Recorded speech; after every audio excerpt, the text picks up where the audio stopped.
একদিকে ডারবি অন্যদিকে বউ যদি থাকে আমি ডারবি মুখে নেব, দরকার হলে বউ ছেড়ে দেব। লা লা লা লা লা লা লা লা লা টড়ং টড়ং টড়ং টড়ং। কি খবর ভাই? ভাই মন, তুমি ভালো আছো? এই তো ভাই ভালো। আই শুনলাম তোমার নাকি এসএসসি পরীক্ষা চলছে। হ্যাঁ ভাই, রানিং এসএসসি পরীক্ষা চলছে। আর তাহলে তুমি আবার রাস্তাঘাটে ঘুরছো কেন? পড়ালেখা করতে হবে, কারণ নকল আর হবে না। এই তো ভাই, মনটা খারাপ করে দিলেন ভাই। কেন? আচ্ছা, হেলিকপ্টার মিলনের ডায়লগ বাদ দেন, ওইগুলো টিকটকে শুনতে শুনতে আমি শেষ। এই যে একটু আগে আপনি গানে গানে কি বললেন ভাই? আপনি ভাবিয়ে ছাড়তে পারবেন কিন্তু ডারবিরে ছাড়তে পারবেন না ভাই। আরে বিড়িতে আমি আমার পিনিক খুঁজে পাই। এই ডার্বি সিগারেট আমি আজ 25 বছর ধরে সেবন করি। কত বছর ভাই? 25 বছর। আমার বয়স কত? আমার বয়স তো 24। আমি জন্মের 1 বছর আগে থেকে খাই না, মানে আসলে বেশি খেয়ে ফেলেছি তো, একটু মডিফাই খাইছি। ওই সিগারেটটাকে বের করে আমি মূলত সুগার গুলো ফালাই দিয়ে একটু মডিফাই করে খেয়েছি তো, এই জন্য মাথাটা আবার ঠিক নেই, মাথা পিনিকে আছে। বিড়ি না খেলে আমার মাথা নষ্ট, কি যে কষ্ট। এই 8 টাকার একটা বিড়ি আমার মাথা রিফ্রেশ করে দেয়, তাই বিড়ি নিয়ে বাচ্চা কথা বলবে না। তাহলে তুমি বিড়ি খাও। এই তোমাদের এসএসসি পরীক্ষা? এসএসসি পরীক্ষা তো রানিং ভাই। তোমাকে বিড়ি খেতে হবে। রেজাল্ট যদি ভালো করতে চাও তাহলে নকলের আশা বাদ দিয়ে বিড়ি খাও, মাথা রিফ্রেশ করো, আর সেন্টারে যাও, আর দীপ বিলিতে দিয়ে উল্টাপাল্টা ফেল করো। এটা কোনো কথা ভাই? এটা পাস করার একটা সঠিক আমি একটা গাইডলাইন দিলাম, এখন মানলে ভালো, না মানলে না। ভাই এটা কোনো কথা ভাই? পরীক্ষার রেজাল্ট কখনো বিড়ি খাইলে ভালো হয়? না ঠিক আছে, আসলে আমি বিড়ির প্রতি এতটাই আসক্ত হয়ে গেছি যে বিড়ির দিকে আমার কোনো নেগেটিভ চিন্তাধারা আসে না, যা আসে সব পজিটিভ। কারণ আজকে থেকে 29 বছর আগে আমি যখন এসএসসি পরীক্ষা দিয়েছিলাম। কত বছর ভাই? 29 বছর।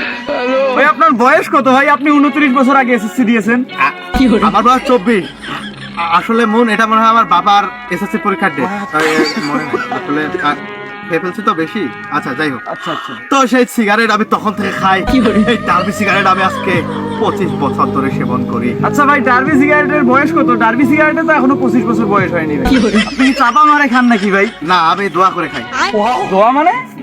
হ্যাঁ, দোয়া মানে ওই যে তোমরা এসএসসি পরীক্ষা দিচ্ছ না, তোমাদের যদি কারো দোয়ার প্রয়োজন হয় পাস করার জন্য, তাহলে আমার কাছে আসতে পারো।